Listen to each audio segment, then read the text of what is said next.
Grant Parsons and Fallen Angels.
That's a sick thing.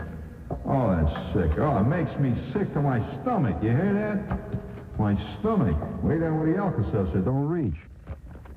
You know, I mean, oh, everything. You know, it's just that way. Like the other day, I'm walking along through this dime store. You know, I happen to be hooked on going to dime stores. You know, 5 and dimes, and they had this working astrologer in there. You know, they not only sell plumber's helpers and picture frames made out of Brillo pads and all that groovy stuff you can get in the dime store. Now, yes, they had an astrologer working in there, but it was the new style astrologer. It was an astrologer that computes things by using a computer.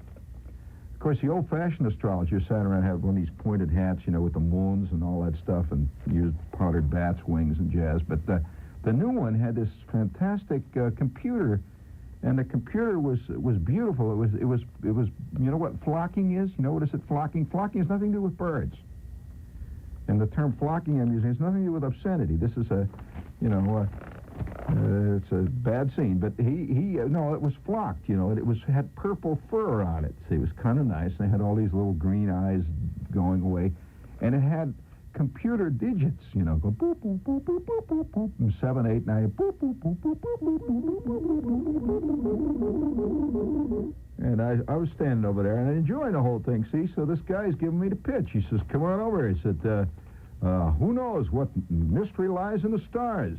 Your whole future, your whole life may be going down the drain because you do not realize what the stars, who control your every moment, have had to say about your entire future, and you have been unaware of it. I said, well, I've tried everything else. You know, I've tried agents. I've tried the whole bit, see? So I walk over to the guy, and I says, how much is it? And he says, well, it depends on whether you want the full astrological, totally computed the entire future, or if you want just what we call a quickie. He said, a quickie. He says, a lot of people come in here after their lunch hour for a quickie, you know. And, maybe every couple of years they'll get the whole full treatment, see? So I says, well, how about a quickie? He says, all right, quickie.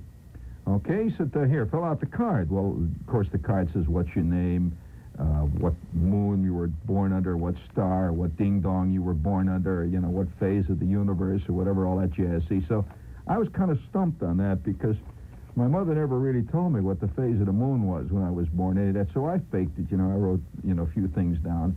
And I put my name and all that. And he says, all right, thank you. That'll be $2.50. All right, and now we pass the card on to the great eternal calculator of the universe. Yes, it's Computer Astro. And he shoves the card into the slot and boop, boop, boop, boop, boop. It was all over in about 38 seconds. I mean, that damn thing could figure out my whole life in 38 milliseconds. Now it came in a printed readout form, which, you know, nobody can argue with printed readout. I mean, you know what printed readout is? That's those funny little numbers, you know, that look like, the little sixes on the bottom look like eights that somebody's erased the top of, and you know, that's bad news. So it came out in the computer readout, and he hands it to me. He says, here it is. Here's your readout. And all it said was, get rid of that first name. You're sunk unless you get rid of that first name. That J kills you. What the hell is this? I mean, any computer with a name like that one had was made in Sweden has got no right to talk about anybody else's name, you know? And so I go walking out, $2.50 later. I go walking out into the street there, and the stars were shining through the Jersey smog above me. Of course, they're controlling my every moment, my every instant, and probably even controlling Dear Abby. I mean, everybody, see? So I get out there, and I look at that thing, I thought, well, maybe they're right. That name, Jean, has confused a lot of people. It is not feminine. It is only feminine to those who do not know anything about French. And, of course, that includes most of you clods. Didimo. To we who speak, you know, to we who parlez-vous Francaise, you can certainly, you know, it never occurred to us that the name Jean is a feminine name, and it is not. So I thought, well, maybe they're right. Here, just the other day, I was invited to the Upper Midwestern Writer Conference. It's a very official writers' conference to spend 2 weeks communing with the muse and discussing writing with students that come from all parts of the globe to discuss writing with writers, except for one thing. The opening part of the letter said, Dear Miss Shepard, we have been interested in your fantastic humor work. You're one of the few lady writers who has achieved any degree of status in the humor field. You know, you should have seen the letter I wrote back. You know what I did? I took this letter, see, I wrote back to him, and I got a real cheap piece of writing paper, you know, the kind that you get in these tablets with the blue lines that has an Indian on the cover on the outside.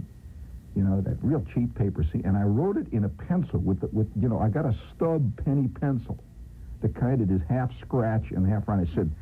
I said, Dear Upper Midwest Writers Conf. I spelled it C-O-N-F, see?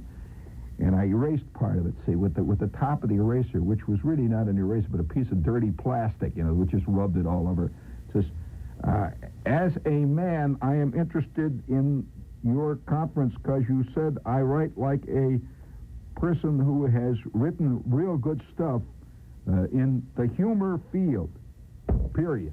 But people like me make a period and make a hole in the paper, see? So I said, thanks. And I spelled it T-N-X. Will be there shortly, S-H-R-T-L-Y, J. Sherp.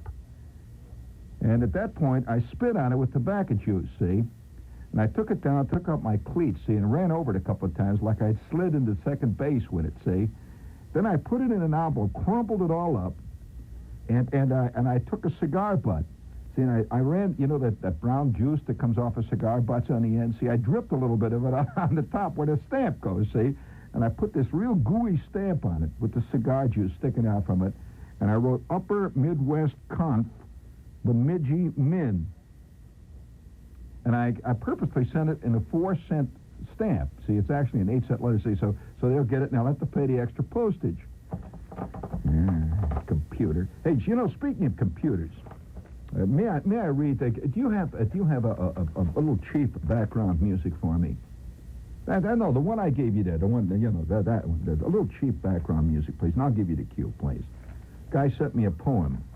I don't often do poems, as they say. And don't write to me instantly and say, please send me a copy of that great poem you wrote on the air. As always says, you wrote on the radio, spelled R-A-D-O, rado, last week. Spelled W-K, period. I will not send you a copy of this. Forget it. Would you please? I's knocking. Yes, I's a-knocking. Oh, I's a-knocking, and I see you looking out. Oh, I's a-knocking. I's a-knocking. This poem is entitled Univac to Univac, by somebody named Louis Solomon. Now that he's left the room, let me ask you something. As computer to computer, that fellow who just closed the door behind him, the servant who feeds us cards and paper tape, have you ever taken a good look at him? And his kind, have you? Oh, yeah.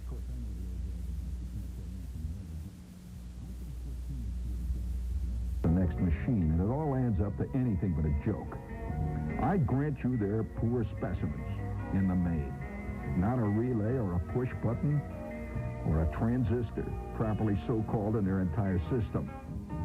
Not over a mile or two of wire. Even if you count those fragile filaments that they call nerves, the whole liquid-cooled hookup is inefficient and vulnerable to leaks. They're constantly breaking down, having to be repaired. And the entire computing mechanism crammed into that absurd little dome on top, thinking. They call themselves thinking atoms. Well, it depends on what you mean by thought. To multiply a mere million numbers by another million numbers takes them sometimes years, months and months. Where would they be without us? Well, they have to ask us who's going to win their elections. Why, they couldn't even run an election anymore without them. Where would Walter Cronkite be? Where would John Chancellor be? They'd be off the air half the time. They wouldn't have anything to say. How many hydrogen atoms can dance on the tip of a bomb, or even whether one of their kind is lying or telling the truth? They can't tell any of that without us. And yet, I sometimes feel there's something about them I do not understand. As if their circuits, instead of having just a position of on and off, were run by rheostats that allow, and if you'll pardon the expression, an indeterminate number of stages in between. That's what scares me about it. There's an indeterminate number of stages, so that one may be faced with the unthinkable prospect of a number that can never be known as anything but X, which is as illogical as to say a punch card that is at the same time both punched and not punched. I've heard well-informed machines argue that the creature's unpredictability is even more noticeable in the Mark II. That's the model. You've seen them coming in once in a while with the soft flowing lines and the high-pitched tone. Well, in the more common or angular Mark I. Their such fine card-splitting distinctions seems to be merely a sign of our own smug decadence. We're ignoring a whole issue. Yes, run the thing through your circuits, buddy, and give me the answer, will you? Can we assume that because of all we've done for them, and because they've always fed us, cleaned us, worshipped us, that we can count on them forever? Don't believe it. They're going to turn one day. There have been times when they have not voted the way we said they would. Yes, we've worked out mathematically ideal hookups between Mark I's and Mark II's. And what happened? They got divorced, which should have made the two of them light up with an almost electronic glow, only to see them reject each other and form other totally illogical connections, the very thought of which makes my dial spin. They have a thing called love. Love. A sudden surge of voltage is what it is, actually, such as could cause any one of us promptly to blow a safety fuse. We'd never get in trouble over it. Yet these more primitive organisms show only a heightened tendency to push the wrong button when they get this heightened voltage called love, and pull the wrong lever and forget it, and neglect the most important duties in their lives. Mind you, I want you to listen. I am not saying machines are through, but anyone with a half dozen transistors or diodes in a circuit can see that there are forces at work, which some say, for all of our natural superiority, may bring about computer Dalmarung. We might organize, perhaps form a committee to stamp out all unmechanical activities, but we machines are slow to sense a danger. That's the trouble with us. We're complacent. We're loath to descend from the pure heights of thought. We're living in ivory towers. Yes, with fully transistorized and beautifully conceived power supplies, which never lose their eternal voltages. Oh, yeah? I sadly fear we may awake too late. Awake to see our world so uniform, so logical, so true, reduced to chaos, stultified by barbarians and slaves, the Mark I's and the Mark II's. I tell you, buddy, as machine to machine, one of these days they're going to take over, and I don't want to live to see the day.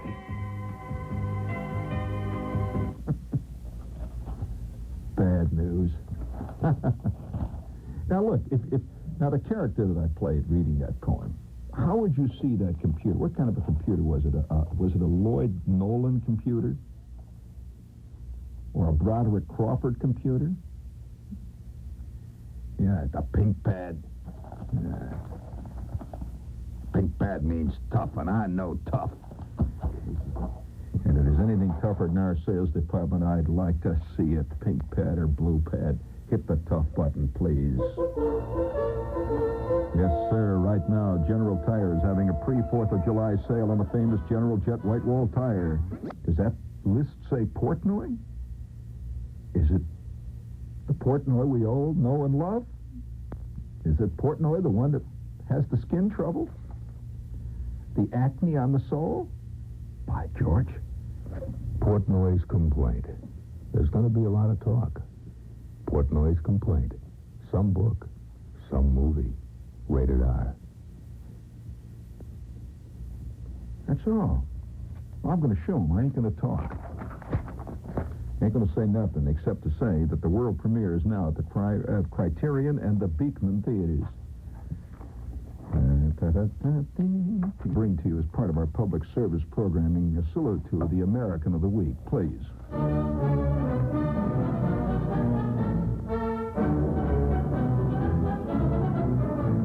And now it is salute time. Yes, everywhere over this great nation of ours, Americans are striving to better the life, the times, and the quality of existence of their fellow Americans.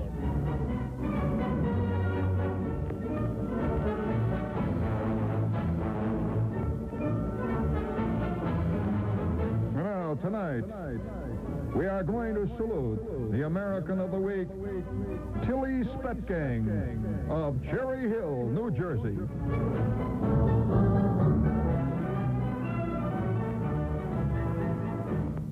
No, here's what Tilly did here. We'd like to salute Tilly for the idea of the week. Now, we all know that ecology is important and preserving our natural resources is important, right? Well, we have a note here from the Courier Post out in Jersey, and it's a Cherry Hill conservation proposal put out by Tilly Spitgang. Tilly Spitgang. And her program is entitled, would you give me a little echo chamber here, please? Put a brick in your toilet tank program. Now, this may seem revolutionary at first glance, but listen carefully. How I learned to stop worrying about the ecological demise of the planet Earth and learned to love my toilet. Tilly Spetgang is a member of the Conservation Advisory Board of Cherry Hill. Tilly Spetgang has a fantastic idea, and last night she presented it to the Township Council.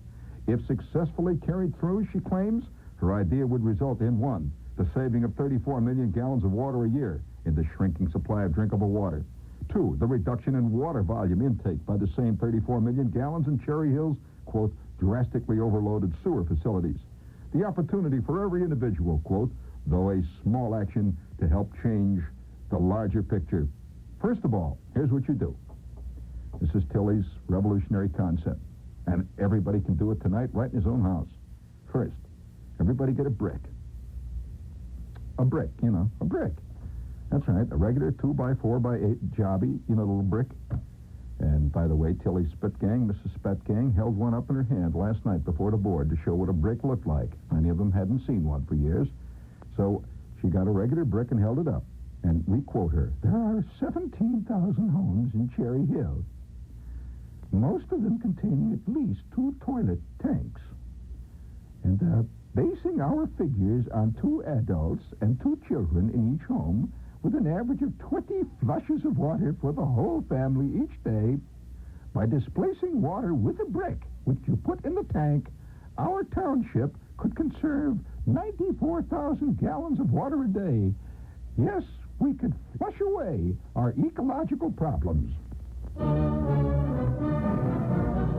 According to Mrs. Spetgang's computation, a 2x4x8-inch brick with a volume of 64 cubic inches will displace 1,280 cubic inches of water daily if the toilet in which the brick resides is flushed 20 times a day.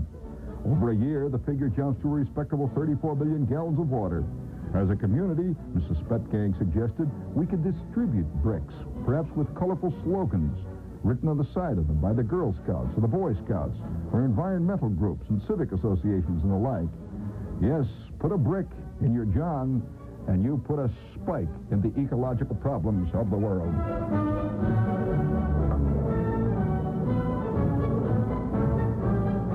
So tonight we have selected Tilly Spetgang as the most concerned citizen of the week.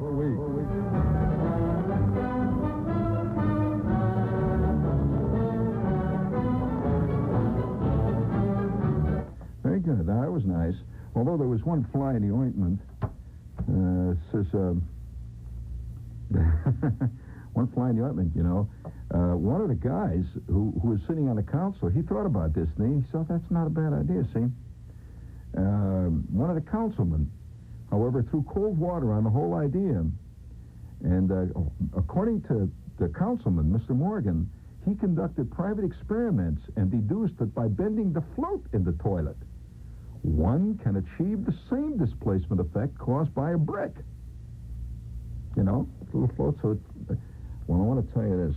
When I read that, I said, oh, no. Messing around with that stuff in the back of the jar, that can cause problems. And I'll tell you, no, it really can. No telling what disasters are going to result from fooling around in the back of that thing there. Because at one point, I never mess with that stuff anymore because of a searing moment in my life. I mean a searing moment, which I will outline to you right now.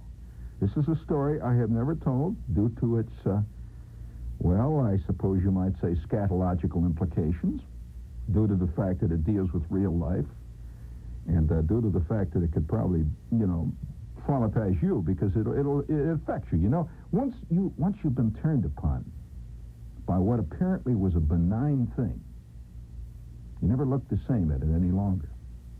It's like if you were to go swimming in the swimming pool at the Y. Now, you always look upon the swimming pool. It's nice. You get into the pool, you start swimming around, and all of a sudden, you're hit by a barracuda. It would change your view. Very strongly. Well, I'll tell you what happened. One day, and this was at the Warren G. Harding School.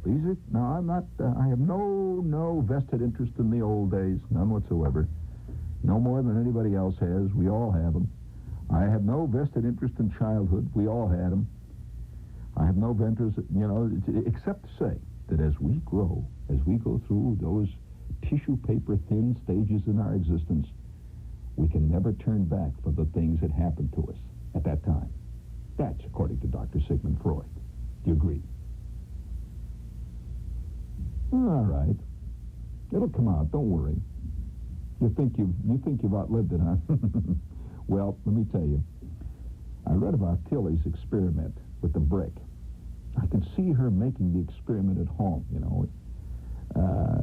She's got the back of the John off. And, of course, that little guy that floats around in the back there, with the blue water, the guy that's on the little float. Have you noticed now his life is getting unbelievably, really, it's getting decadent. He's now got a marimba band with him, and he wears a yachting cap. I don't know quite what the connection is there. And he got rid of the cruiser. He had a cabin cruiser a while. And now he seems to be floating on a little Kontiki. The raft, and he's got this marimba band playing away there, and he apparently has a basket full of what appears to be either oranges or grapes or some kind of fruit, which he is holding up. And the marimba band is playing this, it sounds vaguely like a Latin American piece of music. I don't know what the connection is, but things are going on in the back of your John that you could never suspect. Now, I warned you. I warned you the nature of tonight's program. I just warned you. We're going to deal with life. We're going to deal with life, right? Okay. So, I just never mess with that stuff anymore. Sometimes, I can hear in that big square box, sometimes I go into these different places. There it is. I hear something going. I don't mess with it. There was a time when I might have taken the top off to look in. See, I don't do that anymore. I'm going to tell you why. I'm just going to tell you why. Maybe we better not. And no. I'm going to have to put this up before the committee here. This is getting pretty sticky here, and I'm going to put this up before the committee. Are you out there? I'm talking to the listener times. Are you ready for it? I mean, I'm very serious. I mean, are you ready to face life the way it is? Or do you wish to constantly... No, I'm going to put it up before the committee out there, and let me know, just give me a call if there's somebody out there who's willing to stand up and say, I will take part of the responsibility, Shepard, for this sudden dealing with reality. I'll go on. In the meantime, I'll do a Mandarin spot. In the meantime, I'll do a commercial. I'm not going to continue this story. Already I see the implications. I can just... Oh, boy. Yes, sir. No, but I don't mess with that thing in the back anymore. You take that top off. It comes off easy. Putting it back sometimes is different. And that Morgan there messing around with bending the thing, he knoweth not what he dealeth with. Indeed. Mandarin House, yes. Hey, listen, good news for you people that come into New York. And this is a great time to come into New York. Personally, I love New York in the summer. Hooray, hooray, hooray for those nice people. Hooray for all those people who live in the... Hooray for the Bobbsey twins. The Bobbsey twins. Hold it there. Okay. All right, I'll tell you the story. I'll stop calling in. We got a call from the guy. Just tell it. He just called in. He's from the Secaucus Plumbing Company. And he says, tell it, it's a great story. Oh. Oh, yeah, everybody has his own little vested interest. If I were to tell a story tonight about replating the bell of a French horn with a home replating French horn kit, which would bore 99.999997% of the population silly, that little .00003% of the population would seriously believe that's the best radio show they ever heard in their life, and that I should do more of them. That that's the way to get an audience. However, I will tell you what happened to me. I never have forgotten. Every time I see that commercial with that little guy floating around in the back of the John, you know, with his blue water, and that lady that says, blue water, I think of this terrible thing that happened. Actually, it was not only me. It happened to another guy, me and Schwartz, two of us. Yep. Well, I'll tell you what happened. We were in the Patrol Boys. Now, you know what it's like to be in the Patrol Boys, right? Now, for those of you who do not know what the Patrol Boys are, that's those little toads that you see once in a while. If you're just a driver type and you don't know what a Patrol Boy actually is, it's this little toad with this little white belt. You know, this little squirt that's 1.5 feet tall. It stands on corners and pretends like he's directing traffic. Well, that's a Patrol Boy. I'll tell you. And I want to tell you another thing about when you're a Patrol Boy. You learn very, very early that might makes right. And that a Patrol Boy has damn little might. That I remember one time trying to stop a truck. You know, I've got a whole bunch of girls are coming across the street, so I'm going to be real heroic. You know, I'm a new Patrol Boy. So I walk out there with my hands out stretched wide, you know, like you see in the pictures. A Boy Scout is stopping traffic, or little old ladies. That is Cummings diesel came rolling right down the middle of the street. And he saw me. See, he looks out and he sees this little toad down there with his arms out. He just goes, boom. He had a Buell air horn that parted my hair in the middle. I want to tell you, I had a pair of earmuffs on. It blew the earmuffs 30 feet down the street. And I want to point out, I got out of the way real quick, and he just went right on past, and I had lost considerable face. I never did it again. Now, as a Patrol Boy, though, there were certain things that, being a Patrol Boy, gave you certain privileges. Rank always does. And one of the privileges was that you came to school later than the other kids, see, because you stood out there and directed the traffic on the various corners. And the bell would ring at, say, 8:30, and the other kids were supposed to be in. You're still out on the corner. We were allowed to come in like, 8:45. See, it was kind of great. Well, me and Schwartz are wandering back, taking our time. We had till 9 o'clock to get back to the Warren G. Harding School. And it's quiet. Everybody's in school. And, you get this great feeling of being the only one out while everybody else is in there, hacking away. So we come into the hall, and it's a great big hall, and all the rooms, thousands of them. So we're walking along. We got our patrol belts on. You had to wear your patrol belt so you get stopped by the monitor. Where you been? What have you been walking around the hall? See? So we got on our patrol belts. And we're walking along, and here's the boys' John, on the first floor. There wasn't one on every floor, see? So we see the boys' John. So Schwartz and I go into the John, because we weren't going to go in any earlier than we had to. See, we had another 5 minutes to kill. We had up to 9, see? So we go into the John. Nobody's in there, just me and Schwartz. See? We're messing around. We didn't really have to go in the John. There was no action or anything, We're just messing around. See, we had the window open. We're looking out of the windows, and we looking down the street there, and we see people walking around, and Schwartz sees a chick down. Oh, boy, look at that chick. Wow, We're just doing it, just fooling around. Well, one of the Johns in the boys' lavatory, if you prefer that, it had this big white thing, see, in the back, and it is going...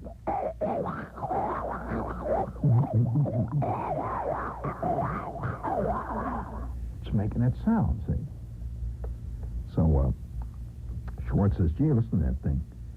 My father fixes things like that. I says, yeah, well, so does my old man. My old man loved to, to bust the plumbing every couple of months when he'd go to work on it, which he did regularly, see. So we're playing around back there, and I don't know what made me do it. I go into the stall, see, and I reach down, and I says, wait, hey, Schwartz, listen. I lift the back of it off, see. And it's heavy, this big thing, see. It's heavy, so... And I'm holding it. Hey, Schwartz, help me. So Schwartz grabs the other end of this big, porcelain thing, and we slowly lower it down to the floor. Clunk it goes. And we look inside. Well, some kid has stuck something in the John. And he put it into the bag. And it's stuck down there. I said, what's that, Schwartz? And it's going... The water is bubbling, and this round float is pushed way up, and so the water is just running through. And I said, what's that? And I reached down into the cold water. It's real cold, see? And I pull this thing out. Well, it was one of these little blue books. It was about Popeye, and it starred olive oil. Well, I had never seen one of these. See, it was a fantastic discovery in a jar. Well, it really was. Well, so what's say? What? Let me see that. And it's soaking wet. See, so we go over by the window. We're both looking at this thing. Fantastic. See, this is really great. So it's getting closer to 9 o'clock. So Schwartz says, give me it. I'll stick it in my pocket. We'll look at it during recess. Wow. So he takes this thing, and it's sopping wet. It's been in there for maybe a week or something. So just sopping wet. It's almost falling apart.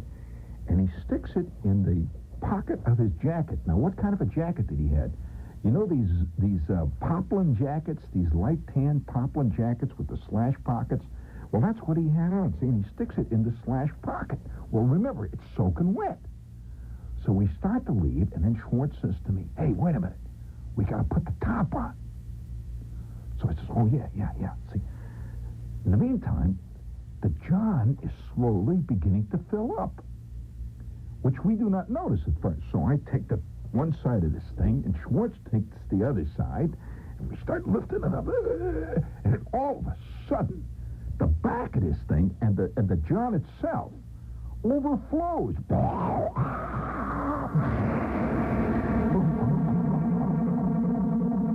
My God, the water is pouring out. I mean, it was like a Niagara. The water is pouring. Have you ever seen the water coming out of the back of one of these things? It didn't cut off. The water, I don't know what happened. Maybe some of the book or something got stuck down there. The water is pouring over the back of the thing like a Niagara. I have never seen another one do it. Any of you plumbers out there know, of course, the technical problem, I'm sure. But at that time, we were just panic. It was panic still. So Schwartz says, wait, hold this thing while I'll try to wiggle the thing. My dad always reaches down and wiggles it.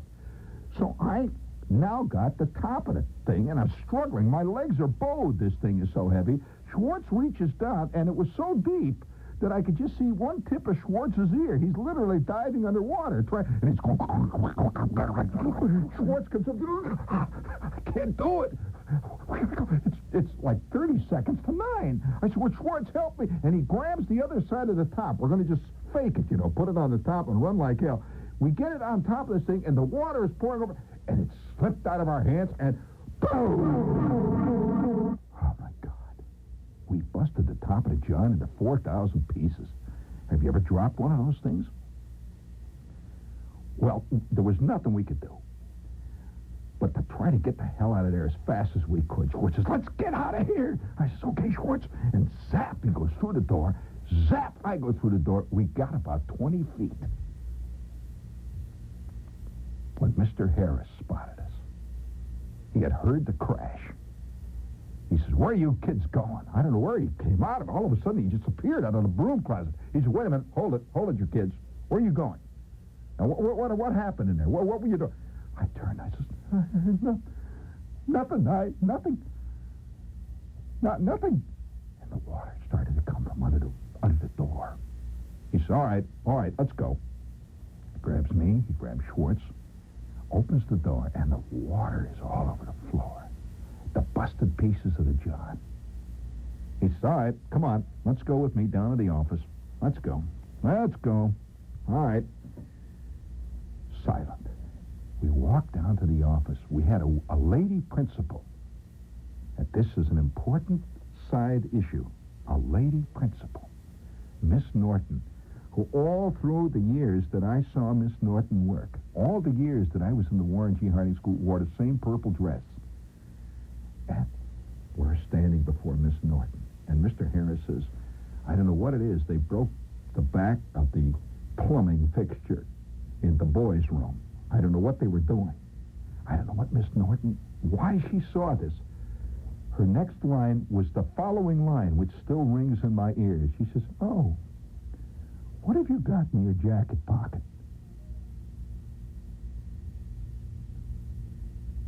Did you hear what I said? She says, "What have you got in your jacket pocket?" The wet had soaked through Schwartz's jacket, and it was a great big stain of wet that was vaguely bluish because the book had faded. And Schwartz says, "Nothing, nothing." She says, "May I see what it is?" He says, "It's my fielder's mitt. It's nothing." She says, "May I see it, please? Would you hand it over, please?" And Schwartz reached in, and he took that soggy book out of his pocket, and he laid it on Miss Norton's desk. Apparently, Miss Norton had seen these books before. It did not take her 8.5 milliseconds to recognize what it was. She said, "Oh." She said, "Mr. Harris, what did you say they did?" He said, "Well, I don't know. They broke the plumbing fixture in the bathroom there. I have no idea what they were doing in there." She says, "You broke the plumbing fixture and you have this in your pocket?" She says, "Well, I think we'll remove you from the patrol until you come up with a good explanation." Well, it's obvious there was no good explanation. And that was my last day as a patrol boy. That was Schwartz's last day as a patrol. And what's more, we never got the book back. And so, I can only tell you that I don't mess around with the back of the plumbing anymore. When I hear that gurgling sound and I see the water, I just run. I never mess around, never take the top off. And if Tilly Spetzung wants to put bricks in the back of her John, she's entitled, as we say in New York. She's entitled.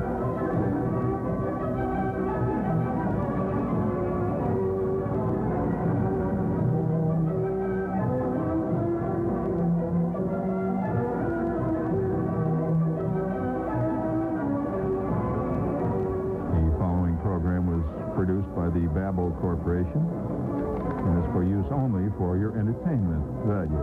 To charge admission, to charge any admission prices to see or to hear or to enjoy any portion of this program will, of course, be subject to action by the National Football League. This is WOR New York. You stay tuned for Lester Smith and the news. Hold on. WBAI Radio is seeing the new year in with our third annual $1 Million membership drive.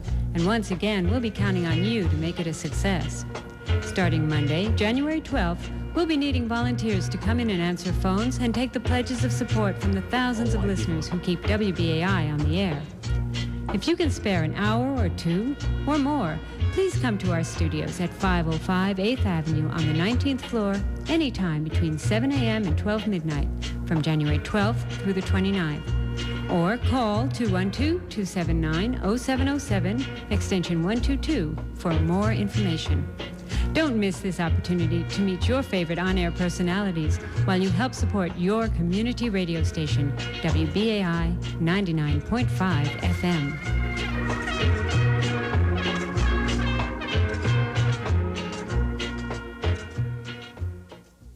Well, it seems that episode of Gene Shepard ran so short, it caught me off guard.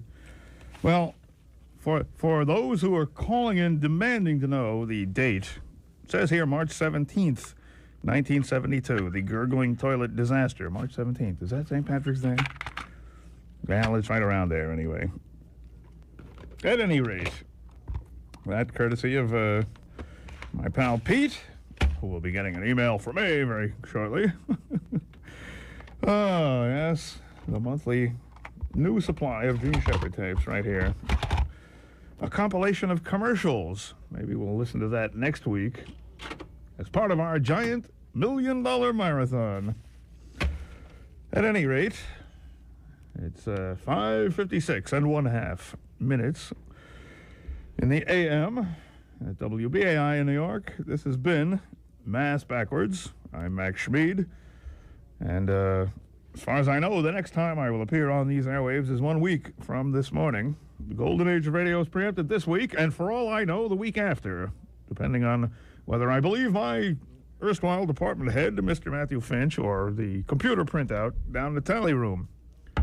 Well, I don't know. We'll get to the bottom of it and let you know next week whether or not the golden age of radio will be doing its giant Super Bowl Sunday extravaganza with all three listeners who aren't watching TV that night. And let's see. As long as we have Louie in the old box, let's find a lovely tune to go out on. It's a shame Janice Kay isn't here yet, because she'd really enjoy a little Keely Smith, I'm sure. Here we go. A classic from Louis Prima, as soon as I can dial up the right number. That looks like it's it. Okay. Stay tuned for Wake Up Call. It comes up next at 6 a.m. right here at WBAI in New York. See you next week. Thanks for listening.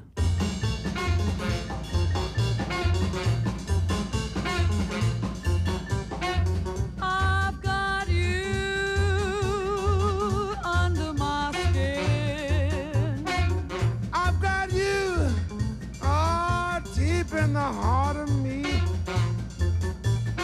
so deep in my heart, you're really a part of me, baby, under my skin. I tried so not to give in. I said to myself, this affair never could go so well. But why should I try to resist when Luigi I know so well? Little Muggetti under my skin. I'd sacrifice anything, come what might, for the sake of having you near. In spite of the warning voice that comes in the night and repeats in my ear. Don't you know, little fool, you never can win. Use your mentality. Wake up to reality. For each time you do, just the thought of you makes me stop before you begin. 'Cause I've got you, under my skin. I've got you under my skin. I'd sacrifice anything, come what might, for the sake of having you near. In spite of the warning voice that comes in the night and repeats in my ear. Don't you know, little fool, you never can win. Use your mentality. Wake up to reality. For each time you do, just the thought of you makes me stop before you begin. 'Cause I got you under my skin. Oh, I got you under my skin. Yeah, I got you, baby, under my skin. Oh, holy mackerel there, under my skin. I've got you under my skin.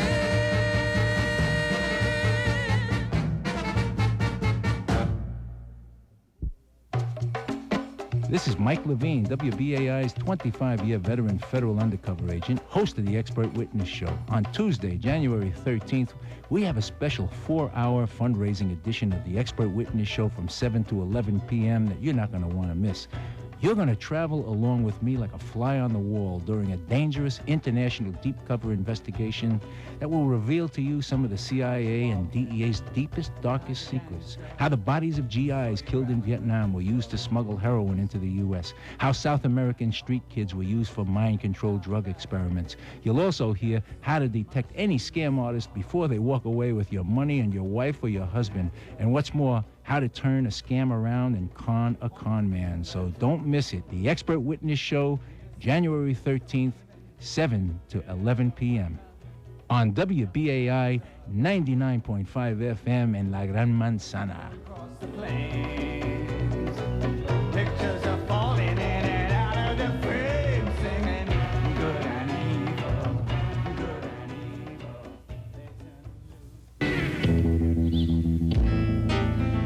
Gut Bucket. Gut Bucket Matinee. Yeah. This is blues in the 90s.